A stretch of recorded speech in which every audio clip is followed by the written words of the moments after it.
Saudara, untuk membahas terkait dengan bagaimana kelanjutan kegiatan di Ponpes Al-Khoz ini, saya sudah bergabung bersama dengan Kepala Pusat Data Informasi Kebencanaan BNPB Abdul Muhari. Selamat pagi, Pak Am. Mas Bremana. Pak Am, bisa dipastikan kembali Pak Am, kegiatan untuk hari ini berarti apa saja? Apakah cukup dengan pembersihan dan juga penyisiran area terakhir atau apakah masih ada kegiatan lain akan dilakukan hari ini? Baik, sesuai dari target yang kemarin kita cadangkan, operasi pembersihan puing sudah selesai di dini hari tadi. Dan setelah puing benar-benar bersih, kondisi reruntuhan sudah rata dengan tanah, itu tidak ditemukan kembali ada tambahan jasad korban. Sehingga kalau saya update ulang, korban meninggal itu ada 61 dan body part ada 7.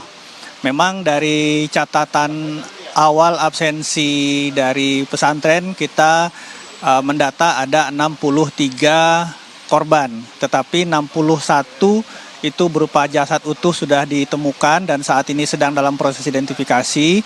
Kita masih ada 7 bagian dari anggota tubuh yang masih juga diidentifikasi. Nantinya kepastian mengenai jumlah dan identitas itu kita akan menunggu dari DVI Mabes Polri. Disitulah nanti kita akan menetapkan jumlah serta identifikasi korban, Mas Bremana. Nah, untuk tahapan selanjutnya, tentu saja pagi ini sebelum nanti area itu bisa kembali atau dimasuki oleh pengurus pesantren, santri, ini akan kita disinfektan dulu.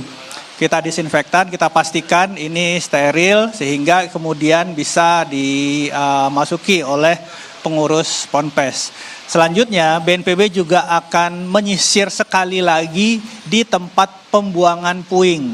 Kalau saja masih ada yang miss, apakah itu body part atau lain-lain, kita akan melakukan penyisiran sekali lagi untuk memastikan bahwa dari puing-puing yang sudah kita pindahkan ke tempat pembuangan itu benar-benar tidak ada ikut terbawa potongan tubuh ataupun bagian-bagian lain dari korban. Ini akan dilakukan hari ini. Selanjutnya ini masa transisi di mana kita juga akan memastikan proses handover dari tanggap darurat ini ke pemerintah provinsi. Dan juga nantinya kita juga akan mendukung Kementerian PU untuk mengaudit atau memastikan kelaikan dari struktur yang masih ada di Ponpes Al-Khoz ini supaya peristiwa serupa tidak terjadi di masa depan. Mas Bremana. Oke, Pak Am, kalau kita melihat terkait dengan bangunan-bangunan yang masih berdiri, kemudian juga tergabung juga dengan bangunan yang masih ambruk, apakah memang dalam waktu dekat ini masih sudah bisa ditempati kembali ataupun dijalankan aktivitas di sana, Pak? Ya, sebagaimana perintah dari Bapak Presiden Prabowo Subianto, bahwa pemerintah akan memastikan terlebih dahulu kelaikan dari bangunan-bangunan yang tidak hanya di Ponpes Al-Khoz ini, tetapi juga di Ponpes yang lain. Khusus untuk Al-Khoz ini tentu saja kita akan memastikan terlebih dahulu kelaikan dari bangunan-bangunan yang saat ini masih ada. Karena kita lihat secara visual juga itu mungkin perlu dilakukan penguatan, retrofitting dan seterusnya, itu nanti akan dianalisis oleh Kementerian PU dan kementerian terkait sebelum kemudian aktivitas di Ponpes berjalan. Ini adalah amanat dari Presiden dan harus kita lakukan supaya kejadian serupa tidak terulang di masa depan, Mas Bremana. Baik, kemudian kalau dari pemerintah daerah sendiri nanti perannya seperti apa, Pak Aam, terkait dengan nanti kegiatan yang berlanjut kembali selain soal keamanan bangunan, Pak? Iya, saat ini kita sudah mulai fase transisi menyerahkan posko dan proses selanjutnya kepada pemerintah provinsi. Apa saja proses selanjutnya dalam waktu dekat ini, dalam 1 minggu ke depan? Itu pertama adalah tetap menjamin logistik permakanan dan non permakanan bagi wali santri yang saat ini masih ada di posko RS Bayangkara. Jadi selama proses identifikasi korban itu mungkin masih membutuhkan waktu hingga 3-4 hari ke depan. Pemerintah provinsi tentu saja tetap didampingi oleh BNPB itu akan memastikan bahwa logistik permakanan dan non permakanan dari para wali santri ini akan tetap tetap tersedia untuk mereka sambil menunggu kepastian identifikasi dan membawa pulang kembali anggota keluarga untuk dilakukan pemulasaran sebagaimana mestinya. Itu yang pertama. Yang kedua tentu saja proses yang berkaitan dengan aspek sosial dan pendidikan di lingkungan Ponpes Algos ini dan juga proses-proses yang berkaitan dengan trauma healing bagi santri-santri yang tidak terdampak atau selamat dari kejadian ini sebelum kemudian memulai aktivitas kembali belajar mengajar seperti biasa. Ini yang menjadi prioritas dalam 1 minggu ke depan, Mas Braimana. Oke, baik Pak Aam, saya ingin pastikan lagi terkait untuk kegiatan pembersihan puing dan juga tadi penyisiran itu akan berlangsung dan berakhir hari ini atau masih akan ada sampai beberapa hari ke depan sampai semuanya benar-benar steril dan juga bersih, Pak Aam?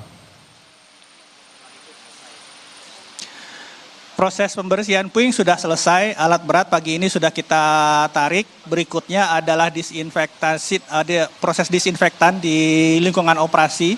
Kemudian satu lagi yang akan dilakukan adalah penyisiran. Sekali lagi di tempat pembuangan puing. Kita akan memastikan bahwa memang tidak ada bagian atau potongan tubuh yang terbawa ke tempat pembuangan akhir.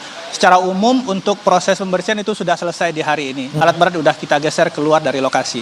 Oke, Pak Am, kemudian untuk posko yang di sana untuk wali murid dan juga orang tua korban yang masih bertahan di sekitar Ponpes Algos ini kapan sekiranya akan mungkin ditutup atau dipersilakan pulang ataukah mungkin dipindahkan ke Rumah Sakit Bayangkara untuk menunggu proses identifikasi, Pak Am?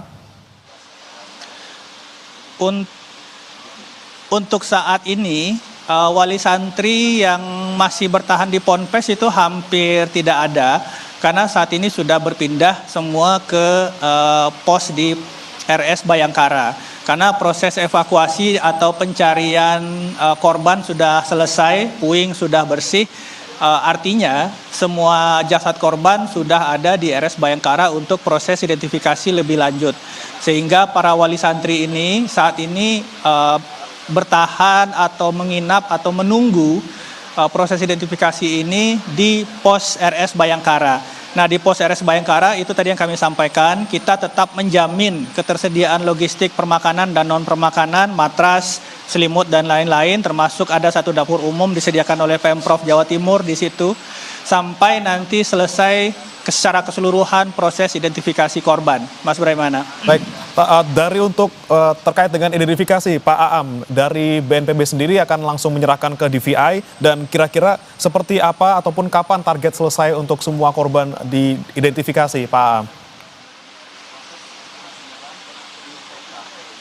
Ya, memang secara tusi dan secara kapasitas dan kemampuan alat perangkat personil ini ada di DVI Polri.